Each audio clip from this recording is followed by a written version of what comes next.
The crack of the glass was confused with Aline's suppressed scream. Sophia, the waitress, didn't clean up. She just gave him a mocking look and turned away.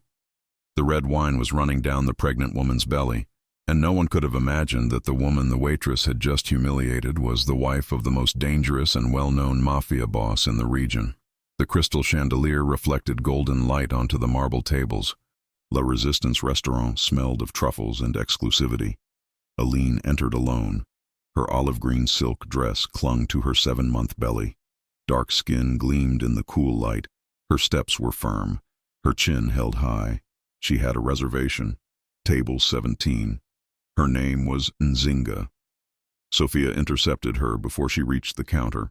She looked her up and down. She lingered on her belly, her patent leather shoes, her frizzy hair tied in a high bun. Her smile was fake, sharp. "Are you sure you're in the right place?" Aline took a deep breath. She knew that tone, that look, that question that was never really a question. "I have a reservation," he replied, his voice calm. "Table 17? Sophia inclined her head. She picked up the tray from the counter.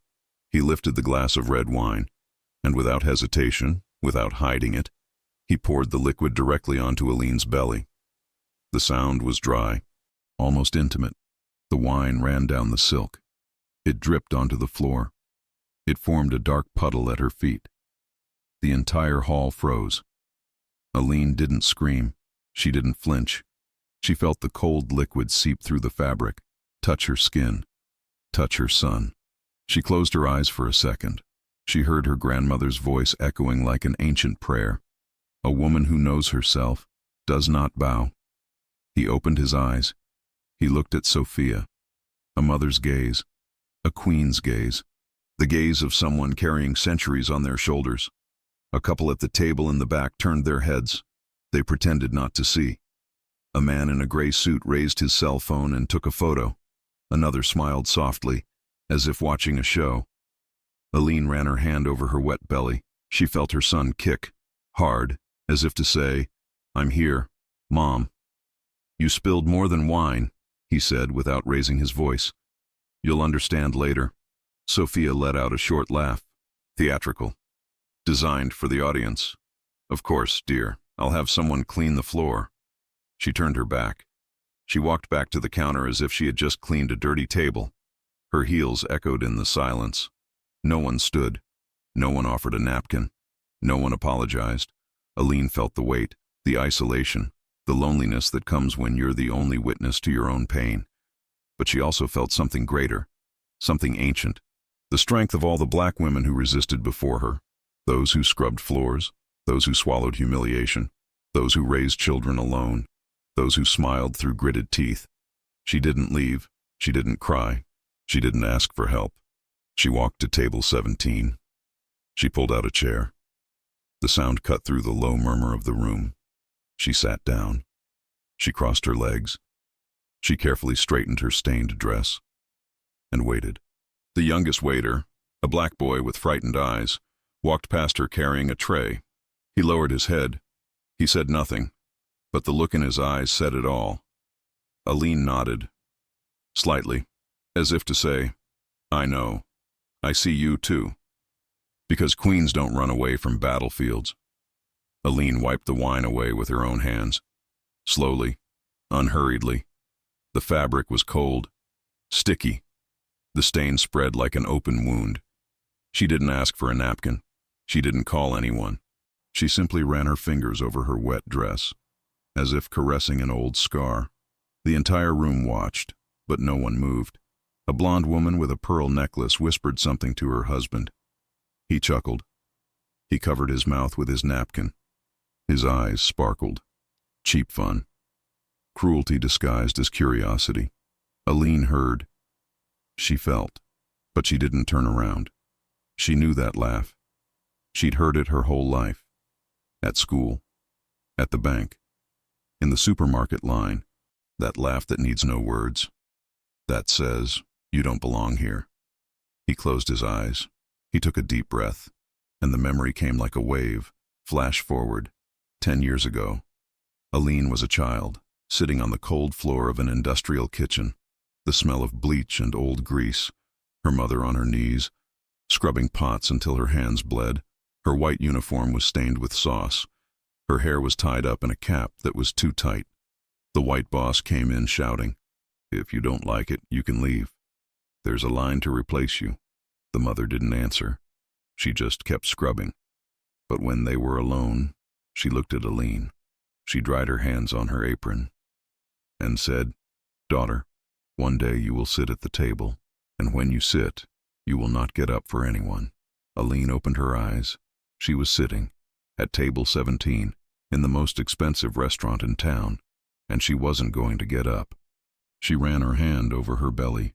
She felt her son kick again, louder this time, like someone knocking on a door, like someone saying, "I'm here, we're here. It's okay, my love," he whispered softly. "Mommy always protects you." The young waiter passed her again. This time he stopped. He placed a glass of water on the table. Without asking, without speaking. His eyes trembled. Fear, sympathy, guilt. Aline looked at him. She saw the fear. She saw the hesitation. But she also saw recognition. "Thank you," she said, her voice soft. He nodded, quickly, and left. Silent micro-turn. Small, but real. Because sometimes resistance isn't screaming. It's keeping breathing. It's sitting down when they tell you to leave. It's drinking water when they try to suffocate you. Aline took the glass. She drank slowly. The water was cold, clean. She felt the liquid go down. She felt her body calm down. She felt her son calm down too. He placed the glass back on the table. He folded his hands over his stained stomach and waited. Because she had learned from her mother. She had learned from her grandmother. She had learned from all the black women who came before her. Dignity is not asked for. It is not negotiated. It is not begged for. Dignity is carried, like an invisible crown, like armor made of pain and faith. Sophia passed by in the distance. She glanced out of the corner of her eye. She expected tears. She expected shame. She expected Aline to disappear. But Aline remained there, motionless, whole, present. And that, somehow, scared him more than any scream. Because a black woman who doesn't bow down breaks the script they wrote for her. The camera panned the room like a silent witness. Table after table. Face after face. Each one revealed a choice. At table 5, an elderly couple. White hair. Expensive clothes. They looked at Aline. They saw her stained dress. They saw her belly. They saw her dignity. And they looked away. Quickly. Like someone who sees an accident on the road and keeps going. At table 8, 3 men in suits. Gold watches. Glasses of whiskey. One of them raised his glass to Sophia. He toasted. The others laughed. Quietly. Male complicity. Cruelty disguised as an inside joke. At table 12, a woman stood alone. Black. Early 40s. Dressed in a discreet black dress. She looked at Aline. She gripped her napkin tightly. Her fingers trembled. She wanted to stand up. She wanted to speak, but she couldn't. She lowered her head, swallowed hard, and pretended to read the menu. Aline saw everything, felt everything. Loneliness wasn't about being alone. It was about being surrounded by people you chose not to see. A young man wearing glasses took his cell phone out of his pocket. He pointed it discreetly at her. He clicked, silent flash. He smiled. He sent the photo to someone. Seconds later, he showed the screen to his girlfriend. She covered her mouth. She laughed. He looked at Aline like someone looking at a meme. The hostess, a white woman with her hair tied in a tight ponytail, bit her lip. She looked at Sophia. She looked at Aline. She hesitated. She took a step forward. She stopped. She took a step back. She returned to the counter. She pretended to be making reservations. Aline took a deep breath. She felt the weight of the collective silence. That silence that judges without speaking, that condemns without shouting, that excludes without expelling. She remembered something her grandmother used to say. When the world silences you, your presence becomes a scream. And then the young waiter returned. He carried cloth napkins, white, clean. He placed them on the table. He looked into her eyes, this time without fear. "I'm sorry," he whispered. "I can't do anything." Aline held his wrist, gently, firmly. "You're already doing it," he said. "You saw me." He swallowed hard. He nodded and left, because being seen, sometimes, is already resistance. Sophia passed by again, this time more slowly, watching, waiting for a breakdown, waiting for tears, waiting for Aline to make a fuss, waiting for her to scream, waiting for the show everyone expected from an out-of-control black woman. But Aline just breathed, just existed, just took up space, and that, somehow, was more dangerous than any scream. The room continued its routine. Forks and knives clinked, quiet conversations, suppressed laughter, as if nothing had happened, as if a pregnant woman hadn't been publicly humiliated 3 minutes ago. Aline looked around. He saw the forced normality. He saw the silent complicity. He saw the unspoken pact. To ignore is to absolve. She picked up one of the cloth napkins. She wiped her hands slowly. She folded the cloth carefully and placed it on the table. And he thought, how many times did my mother clean tables like this? How many times was she invisible in those places? But today, no one could not see her. Have you ever witnessed something like this? Comment below. Aline closed her eyes. The memory came without asking permission. 15 years ago. She was 10. Cold tile floor. The smell of bleach mixed with old grease. The kitchen of the Bella Vista restaurant. A place where black children shouldn't be. But she was sitting in the corner, legs curled up, notebook on her knees, math homework. Her mother, Teresa, scrubbed giant pots in the industrial sink. Her hands were red, swollen, the hot water burned. But she wouldn't stop. White uniform stained with tomato sauce, hair tied up in a tight cap that left a mark on her forehead, back bent over the sink. Heavy silence, exhaustion that even sleep couldn't cure. The patroness walked in, high heels tapping on the floor. Expensive perfume, sharp voice. "Teresa, this isn't a daycare. Your daughter can't stay here." The mother didn't turn around. She kept rubbing. "She doesn't bother anyone, ma'am. It bothers me. And if you don't like the rules, you can leave. There's a line to replace you." Silence. Aline saw her mother's spine stiffen, saw her shoulders heave, saw her breath catch, but she didn't respond. She just kept rubbing, harder, faster, like rubbing anger against a pot. The patroness left, high heels echoing, door slamming. When they were alone, Teresa put down the sponge. She dried her hands on her apron. She turned to Aline. Her eyes were wet, but not from crying, from suppressed fury. She knelt in front of her daughter. She cupped her face with her hands, still warm from the water. "Listen to me carefully, Aline. One day you're going to sit at the table, not in the kitchen, at the table. And when you do, you're not going to get up for anyone. Do you hear me?" Aline nodded.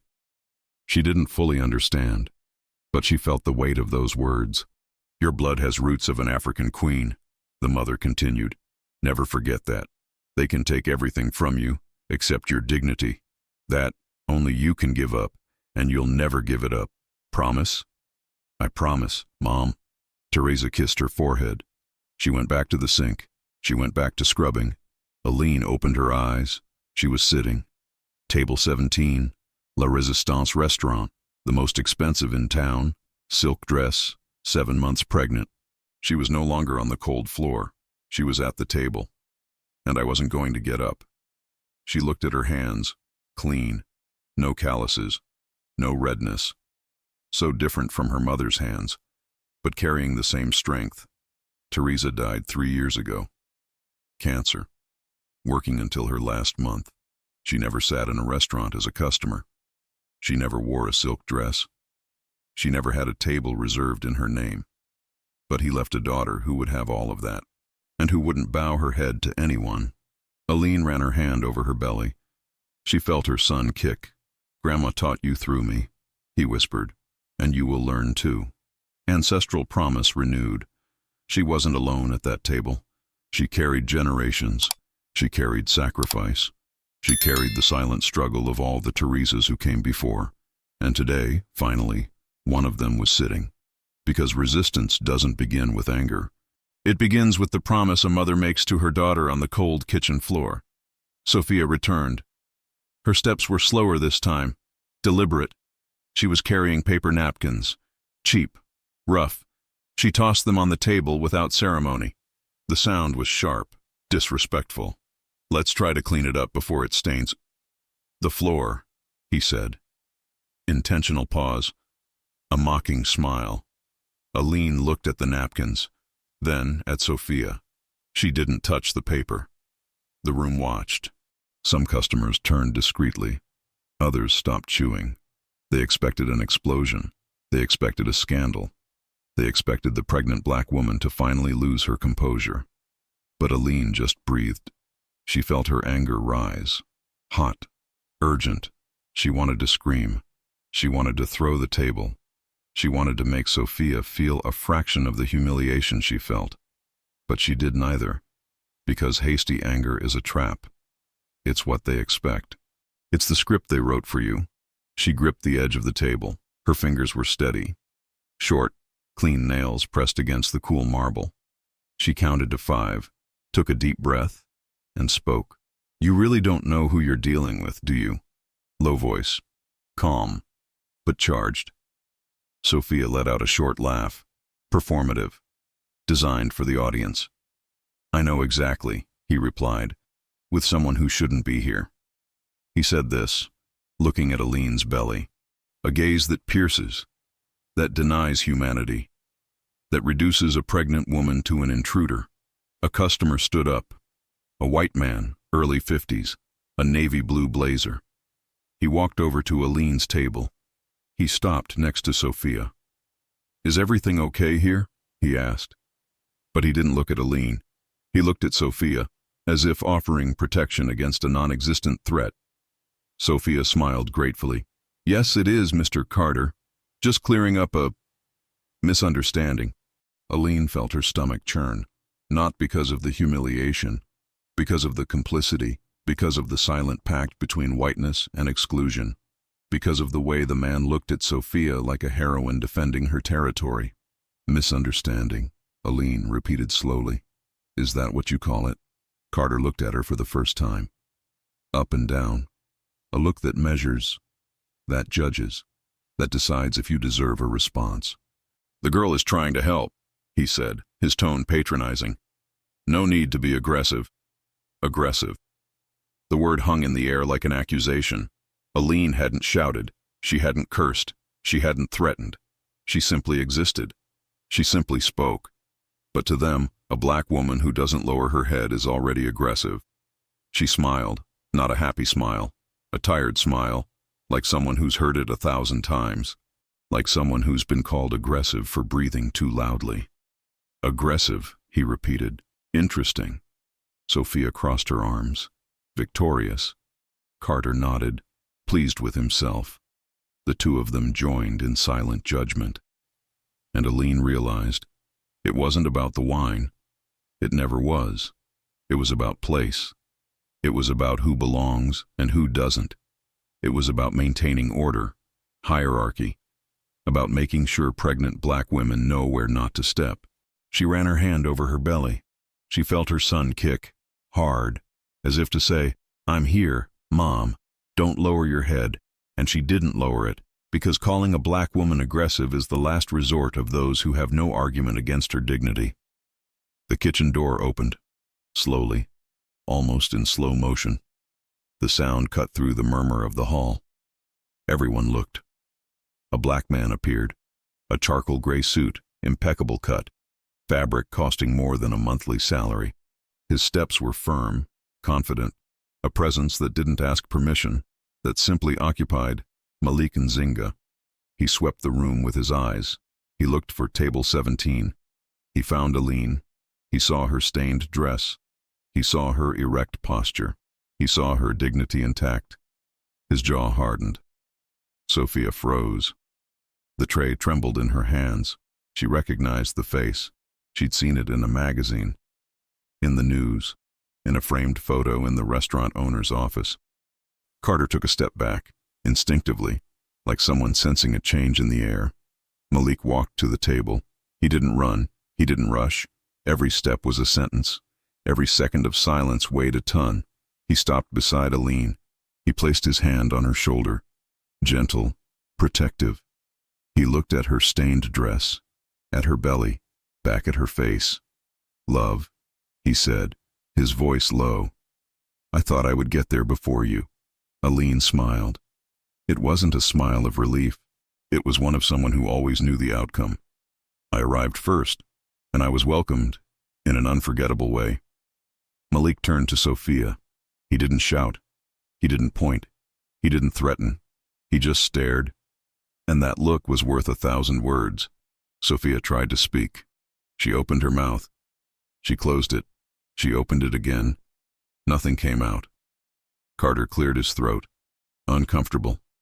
He realized too late that he had chosen the wrong side. The entire room held its breath. Forks froze in midair. Conversations died away. Even the sound from the kitchen seemed to vanish. Malik looked at Carter. "Do you know my wife?" he asked. His tone was polite. Dangerously polite. Carter shook his head. "No." "Then why is it on her desk?" Silence. Carter took another step back. He returned to his desk. His head hung low. He didn't respond. Collective. Power changed hands in seconds. Malik turned his eyes to Sophia. She was trembling now, visibly. Her hands were gripping the tray tightly. Her knuckles were white. "You spilled wine on my wife," he said. It wasn't a question. It was an observation.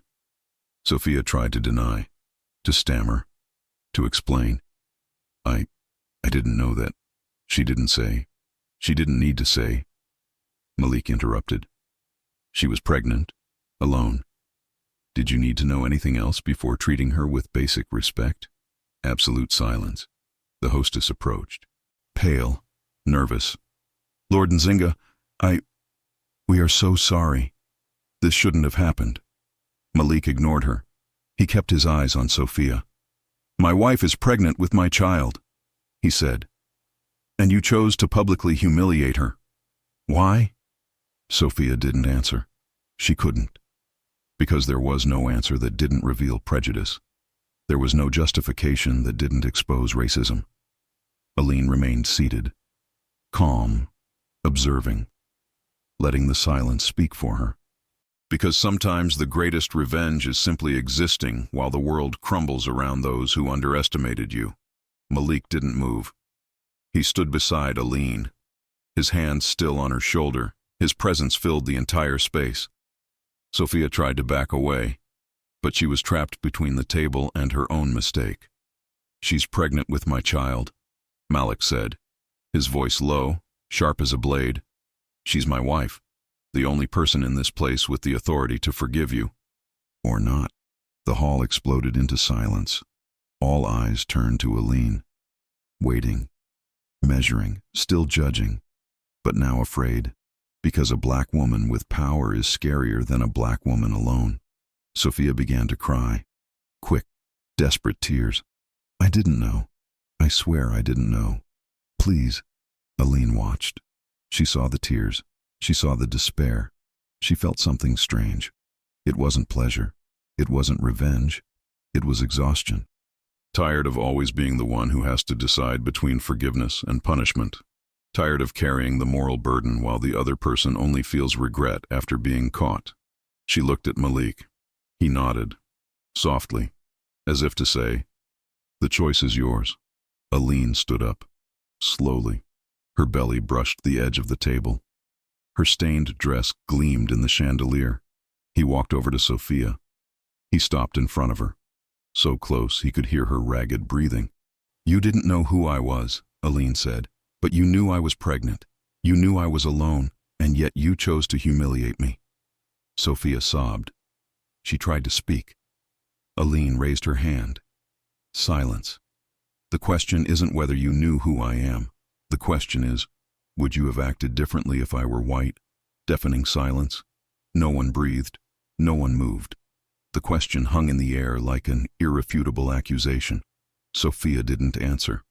Because I couldn't answer without confirming what everyone already knew. The black woman at table 12 stood up. Slowly, her eyes welled up. She began to applaud. Low claps. Slow. Heavy. Then the young waiter. Then an elderly white customer. Then another. And another. The entire room rose to its feet, applauding. It wasn't celebratory applause. It was embarrassing applause. Of belated recognition. Of collective shame. Carter was standing too, head bowed. No clapping, just standing, as if bowing to the truth. Aline looked around. She saw the room transformed. She saw witnesses become accomplices to their own conscience. She turned her eyes to Sophia. "Today, I choose not to do anything to you," he said. "But never again underestimate a pregnant woman or any other person, black or otherwise, alone or not, because dignity doesn't need a surname." She turned her back. She walked back to the table. Malik took her hand. He squeezed it gently, and in that moment, Aline realized, respect earned through shock isn't ideal. But sometimes it's the only thing we can wrest from a world that denies us even the right to exist in peace. And if it were you, how would you react? The hostess approached Sophia. She held a tablet. Her hands were shaking. She tapped the waitress on the shoulder. She showed her the screen. Sophia looked. Her eyes widened. Her face drained of all color. On the screen, an article from Forbes magazine. The headline reads, "Malik Nzinga, from award-winning chef to owner of the largest restaurant chain on the East Coast." Below, photos. Malik at gala dinners. Malik receiving a Michelin award. Malik opening a restaurant in New York. Malik alongside celebrities, politicians, and business people. And at the bottom of the article, a photo of him and Aline. Wedding. She in a white dress. He in a tuxedo. Smiling. The caption read, "Malik Nzinga and his wife, Aline Nzinga, businesswoman and advisor to the foundation that supports young black chefs." Sophia dropped her tablet. It hit the floor. The screen cracked. She covered her mouth with her hands. Tears flowed faster now. Not from moral regret. From panic. From someone who realizes they've just burned their own career. Because Malik Nzinga wasn't just rich. He was powerful, influential, respected, feared, and she had thrown wine at his wife. The hostess backed away, pale. She looked at the restaurant manager. He stood at the kitchen entrance, watching everything. His face tense. He knew. He knew the restaurant depended on a good relationship with Malik. That one word from him could close doors, ruin reputation, destroy partnerships. The manager walked over to Sophia. He stopped beside her. He didn't look at her. He looked at Malik. "Mr. Nzinga," he said, his voice controlled. "I am deeply sorry. This does not represent our values. The employee will be fired immediately." Sophia sobbed loudly. She grabbed the manager's arm. "Please, I have bills. I need this job." He let go, cold, calculating. "You should have thought of that before." He turned his back and left. Sophia collapsed. She fell to her knees, hands on her face. She was crying loudly now, without dignity, without control. Aline watched. She felt something complex. It wasn't joy. It wasn't pity. It was recognition. Recognition that justice, when it comes, often comes late and cruel. She stood up again. She walked over to Sophia, the woman on the floor, the woman who had humiliated her minutes ago. She squatted down, with difficulty. Her belly felt heavy. Malik tried to help her. She nodded that she was fine. He was at Sophia's level, eye to eye. "And I didn't come here to end your life," Aline said. Her voice was firm but not cruel. "I came to have dinner with my husband. You chose to turn this into a war." Sophia looked at her, red eyes, destroyed face. "I'm sorry. I swear." "You feel because you lost," Aline interrupted. "Not because you understood, and that's the difference." She stood up. Malik helped her this time. The entire room watched in absolute silence, witnesses to a shift in power, to justice that was delayed but necessary. Aline looked around. She saw the faces. She saw shame. She saw fear. She saw forced respect. And she realized it wasn't about Sophia. It never was. It was about all the times black women were humiliated and no one did anything. It was about all the Sophias who are still out there. It was about an entire system that protects even the tormentor cries. Share this story so more black women know their power. Aline returned to table 17. She sat down carefully. Malik pulled out her chair for her. He kissed her forehead, slowly, like someone sealing a silent promise. She looked down at her stained dress. The wine stain had spread. It looked like a map. It looked like a continent. It looked like history written on expensive fabric. He ran his hand over the wet silk. He felt the weight of the moment. It wasn't a victory. It wasn't a defeat. It was survival with dignity intact. She picked up one of the cloth napkins the waiter had left. She wiped her hands slowly. She looked at the white cloth, now stained dark purple. She folded it carefully and put it in her purse. Malik watched her, eyebrow raised. "Why did you keep this?" Aline smiled. It wasn't a sad smile. It was the smile of someone who knows the value of the symbol. Because he will grow up knowing that dignity cannot be tarnished. Malik took her hand. He squeezed it tightly. The room was still uncomfortably silent, but it was no longer a silence of complicity. It was a silence of witness, of necessary shame, of belated learning. The black woman at table 12 approached, shyly, her eyes still watery. "Can I talk to you?" he asked, his voice low. Aline nodded. The woman bowed slightly. She whispered, "Thank you. For not leaving. For not lowering your head." Aline held her hand. Gently. "You belong here too," he said. "Never forget that." The woman nodded. She wiped away her tears. She returned to her desk. But she walked differently now. Her shoulders straighter. Her chin firmer. Power transferred in a small gesture. Aline placed her hand on her belly. She felt her son kick, strongly, insistent. "He's restless," he said to Malik. "Like mother," he replied, smiling. She looked at her purse, at the folded napkin. She imagined her son growing up, imagining him asking about that stained cloth tucked away in a drawer. And she would tell. She would tell about the day she was humiliated in an expensive restaurant, about the day she didn't bow her head, about the day she taught her son, still in the womb, that living with dignity is a revolutionary act. Quick flash, mother's voice echoed. "One day you'll sit at the table."